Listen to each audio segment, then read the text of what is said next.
Le temps de Dieu. Mais comment peut-on dire je m'attends à ce que Dieu vienne et puis quand Dieu vient, on le rejette?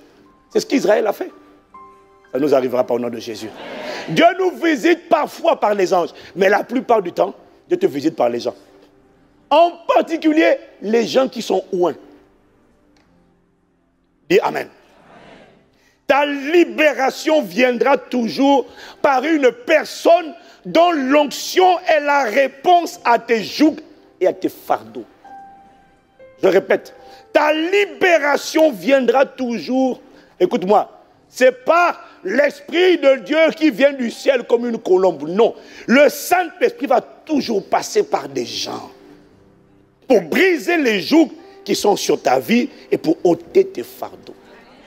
Toujours, il y a toujours une personne qui passera par Gethsemane, par le pressoir, pour te communiquer l'huile qui sort, l'onction pourra toucher ta vie.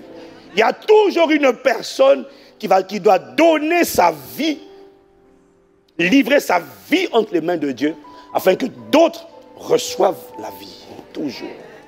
Toujours. C'est pour ça que Paul dit dans 2 Corinthiens 4, verset 12, « Ainsi la mort agit en nous et la vie agit en vous. » Est-ce que quelqu'un me suit? Dieu va toujours passer par l'onction sur la vie d'une personne. Méprise la personne que Dieu a ointe pour tes défis, pour les jours qui t'accablent. Méprise, critique, salit, sous-estime, banalise cette personne et tu restes enchaîné, lié. Alors que Dieu t'a visité. Je prie que ça ne t'arrive pas au nom de Jésus. Dieu a suscité Moïse pour libérer le peuple d'Israël. Dieu a suscité Élie pour ramener le cœur de tout le peuple d'Israël à lui. Dieu a suscité Daniel pour être l'agent à travers lequel Israël, à travers sa plaidoirie, sa supplication, son intercession, l'onction qui était sur sa vie à travers lui, pour que Israël quitte Babylone et retourne à Jérusalem, quitte l'esclavage et repart. Dieu passe toujours par quelqu'un. Cette personne, il a oint pour les défis auxquels tu es confronté. Méprise cette personne et tu vas non seulement connaître la souffrance, la galère, mais parfois la destruction inutilement. Juste parce que tu as manqué de discernement. C'est ce que Jésus a dit dans Luc chapitre 19, verset 43 à 44. Jésus a dit, il viendra sur toi, il parle au peuple d'Israël, des jours où tes ennemis t'environneront de tranchées. Écoute ce qu'il dit, hein. Tes ennemis t'enfermeront. Qui? Les démons. Là, moi je lis ça au sens spirituel. Les démons t'enfermeront et te serreront de toutes parts. Et ils te détruiront, toi et tes enfants. Ce qui me frustre dedans, c'est que ce que tu fais, quand tu méprises une onction, tu es en train de détruire tes enfants. C'est ça, c'est la partie qui me frustre le plus. C'est qu'il y a des actes de folie que les gens commettent et ils sont en train d'engager toute leur postérité dans leur malédiction.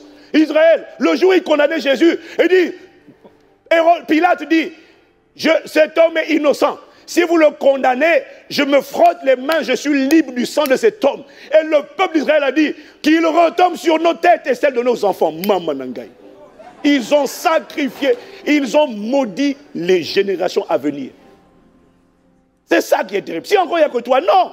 Quand Corée, Dathan, Abiram se sont ligués contre Moïse, c'est eux et tous leurs enfants qui ont été... Est-ce que quelqu'un comprend de quoi je parle? Eux et leurs enfants sont tombés vivants dans le séjour des morts. La terre s'est ouverte et les a avalés. Waouh! Pourquoi? Les enfants n'avaient rien fait. Mais le problème, c'est que ce que tu fais n'affecte pas que toi.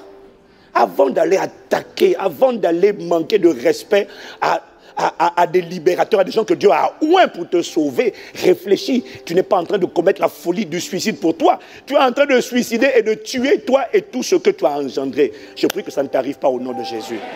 Jésus a dit, ils te serreront de toutes parts. Ils te détruiront, toi et tes enfants, au milieu de toi. Et ils ne laisseront pas en toi pierre sur pierre, parce que tu n'as pas connu le temps où tu as été visité. J'éprouve de la compassion, de la pitié. J'éprouve beaucoup de compassion. C'est de la folie et du suicide. Quand je vois des gens qui se lèvent pour oser critiquer le pasteur Ivan qui annonce une parole d'ailleurs, qui n'a pas écouté jusqu'à la fin. J'ai pitié quand je vois quelqu'un qui se lève pour dire « Ah, regardez, il parle que d'argent ». Pourquoi? Parce qu'il est en train d'instruire le peuple et de démontrer au peuple qu'il est possible d'atteindre, de vivre, et que c'est notre héritage, la dimension appelée riche, pas pour le monde, mais riche pour Dieu, contributeur dans le royaume, qui vit le miracle surnaturel du transfert de richesse avec le but que Dieu veut atteindre. C'est de nous voir devenir des promoteurs, parce qu'on a des écoles, on a des universités, on a des médias, on a des bâtiments, on a des églises, on a des édifices, on a de la mission, on a l'expansion à accomplir. Et pour ça, oui, Dieu ne compte pas sur le Qatar, il ne compte pas sur les Nations Unies, il ne compte pas sur les gouvernements humains, il compte sur sa capacité à lui à rendre son peuple riche pour lui.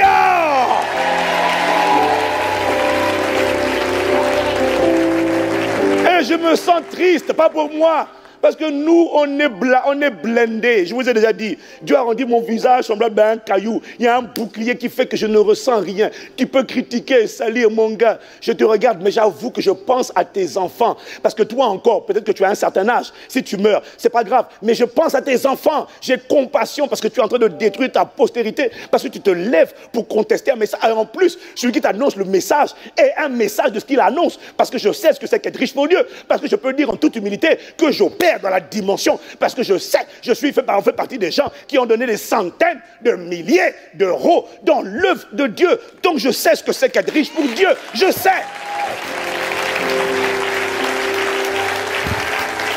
Mais dans l'église, dans le corps, il y a toujours des esprits pharisianiques. Des gens, Matthieu 23, mets-moi sur l'écran, Matthieu 23, au verset 13, à qui Jésus a dit, malheur à vous, scribes, pharisiens hypocrites, bande de comédiens. Vous fermez aux hommes le royaume des cieux. Vous les empêchez d'expérimenter le Saint-Esprit. Vous n'y entrez pas et vous ne laissez pas entrer ceux qui veulent y entrer. Satan n'attaque pas de l'extérieur, il attaque de l'intérieur par des gens aigris qui ne connaissent que le désert, qui ne connaissent que la galère. Écoute-moi, monsieur, écoute-moi, n'enseigne jamais la parole de Dieu à la lumière de ta seule expérience. C'est pas parce que tu es fauché que tu dois empêcher le peuple de croire que Dieu peut rendre riche pour lui. C'est pas attends, c'est pas parce que tu es malade chronique que tu dois empêcher le peuple de croire en la guérison. Parce que quand tu prêches la guérison, il y a toujours, cette semaine encore on l'a vu, il y a toujours des gens qui sont guéris. Et quand tu refuses, quand tu combats le message de la guérison, tu es en train de tenir plusieurs personnes en captivité, en otage, et tu vas laisser des gens mourir prématurément alors que la puissance de Dieu voulait opérer dans leur vie pour les guérir. On n'enseigne jamais à la lumière de ton expérience. C'est pas parce que tu ne le connais pas, que tu ne le comprends pas, que tu es broke, down, démantelé, fauché, frustré, que tu dois empêcher la parole de la vérité d'être annoncée.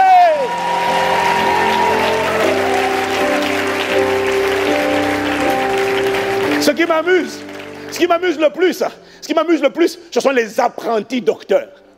Les apprentis enseignants. Dieu ne les a pas qualifiés. Dieu ne leur a pas donné un manteau de docteur. Ils n'ont aucune révélation de la doctrine. Ils n'ont...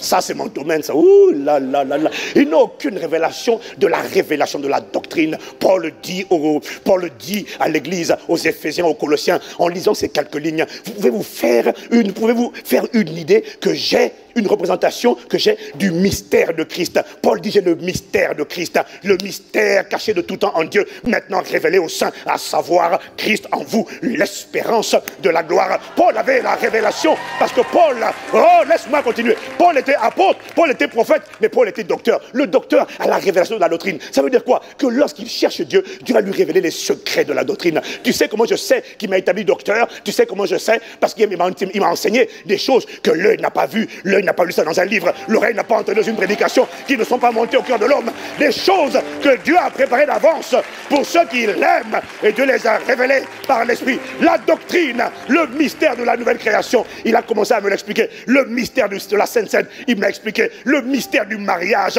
gaméo en grec. Paul dit, ce mystère est grand. Je dis pas ça pour l'homme et la femme, je dis ça pour Christ et l'Église. Ah, et je fais pas exprès, ça tombe comme ça. Et il m'a dit, hey, oh, il est là la bouche. Il kata mamre, il est les brossons, il est les brossons, il est kata, il est les babaya, oh, il est les brossons, oh, il est les kata mamrossala, il est les babaya, il est kata les babaya. Oh, quelqu'un me dit amen.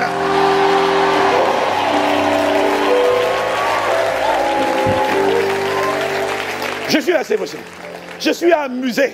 Lorsque des gens qui ne sont pas des docteurs, Dieu ne les a pas établis docteurs. Satan les a établis critiqueurs. Il n'a aucune révélation de la parole. Son seul job, c'est venir dire, écoutez, ce qu'on dit, ce que Dieu a oint comme étant docteur, en disant, ça c'est un peu vrai.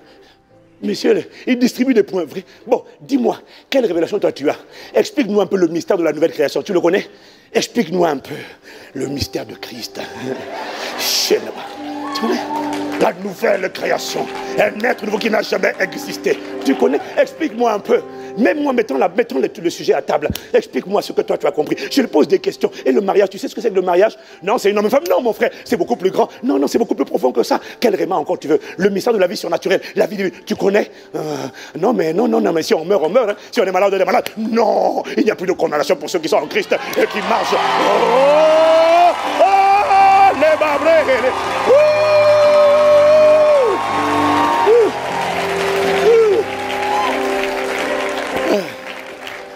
Oh, ce qui m'amuse, le gars n'est pas docteur, il se transforme en enseignant. Alors il est d'accord pour dire que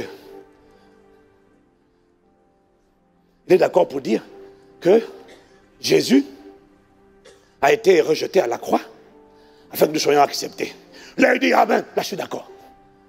Après, est-ce que tu es d'accord pour dire que Christ a été fait malédiction pour nous à la croix? Afin que la bénédiction d'Abraham, afin que nous reçussions la bénédiction que Dieu avait réservée à Abraham. Donc il a été maudit pour que nous soyons bénis. Non, mais là, jusque-là, je suis d'accord. Mais dis avec moi, c'est le même Jésus. Je n'ai pas entendu. Bon, tu es d'accord pour dire que par ces meurtrissures, nous avons été guéris. Et là, ils me disent, non, mais là, je suis d'accord. Mais dis avec moi, c'est le même Jésus. Et ma Bible dit dans 2 Corinthiens 8 au verset 9, ma Bible dit que le même Jésus là, vous connaissez sa grâce, qui s'est fait pauvre, de riche qu'il était à la croix, afin que par sa pauvreté, vous fussiez enrichis. Oh! Et avec moi, c'est le même Jésus. Le même Jésus a été maudit pour que tu sois béni, meurtri pour que tu sois guéri, rejeté pour que tu sois accepté, condamné pour que tu sois justifié. Et ça, tu es d'accord. Mais on te dit que le même Jésus s'est fait pauvre, de riche qu'il était, afin que par sa pauvreté, tu sois enrichi. Tu dis non, non, non, fausse doctrine. Wow, espèce d'incrédule. Non, moi je ne prends pas un moyen héritage, un partiel. Je crois au plein héritage. Je ne laisse rien. Je prends. Dis-moi amen.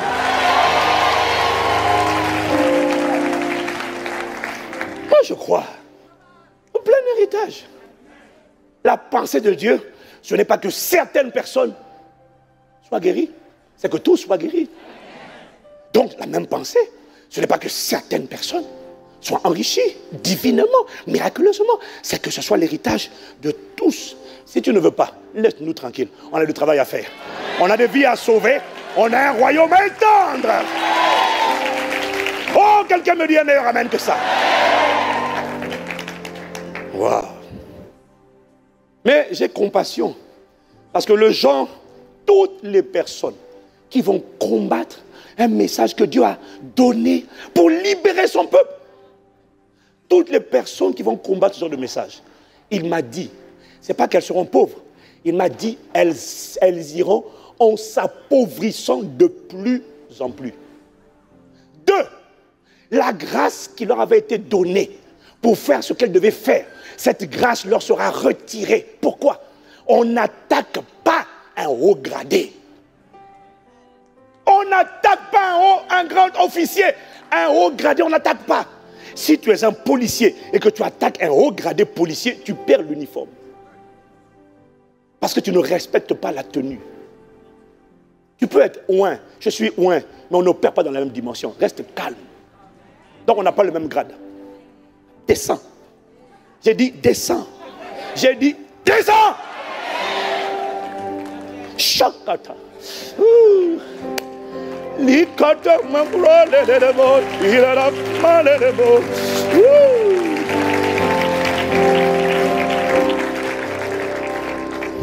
Voilà pourquoi je demande au Seigneur pardon pour la folie de ce genre de personnes qui condamnent, qui critiquent ceux qui ne comprennent pas. Quand tu ne connais pas, tais-toi. Pose des questions. Tais-toi. Une personne a été choquée une fois. C'était l'année dernière, on a fait un jeûne et prière. J'ai dit, on va sceller ce que Dieu a fait par une offrande de 120 €. On va sceller une alliance. Il y a quelqu'un qui a pris ça et dit, oh, c'est une abomination. Il veut sceller l'alliance. Mais il y a une seule alliance. C'est le sang de Jésus. Il est en train de faire payer l'alliance. Je dis, oh mon Dieu, mon Dieu, mon Dieu, mon Dieu. Mais quand tu ne comprends pas, pose la question. On n'est pas en train de parler de l'alliance de la rédemption. Oh là là, on est en train de parler de faire un vœu à Dieu. Ça n'a rien à voir avec le sang de Jésus, la croix. Mais non, on n'est pas en train d'acheter. Oh, tu as pensé ça? Oh là là là là. Et puis tout de suite, elle est partie. Oh non, c'est faux prophète, faux pasteur. J'ai dit, oh là là là là là là. J'ai pitié. C'est comme ça que Marie a connu la sécheresse, la lèpre. On ne parle pas. Quand tu ne connais pas, pose la question. On va t'expliquer. J'ai compassion. Mais j'ai reçu cette parole-là. Les gens qui parlent comme ça, qui attaquent sans le savoir, une onction qui était venue pour les libérer, qui ne reconnaissent pas la visitation de Dieu, repars les voir dans 2 ans. Je ne te dis pas plus. 2 ans. Regarde, repars, les voir, ce qu'ils sont devenus dans 2 ans. Tu verras. S'ils se sont repentis, parce qu'on demande pardon à Dieu pour eux. C'est ce qu'on fait. On demande pardon pour cette folie. Mais s'ils ne se repentent pas, je te laisse 2 ans. C'est ce que j'ai reçu. 2. Tu verras. J'ai compassion. Seigneur, merci de ce que tu nous accordes la grâce de savoir reconnaître, accueillir la visitation divine. Quelqu'un me dit Amen. À cet instant, acclame la parole de Dieu. Acclame la parole de Dieu.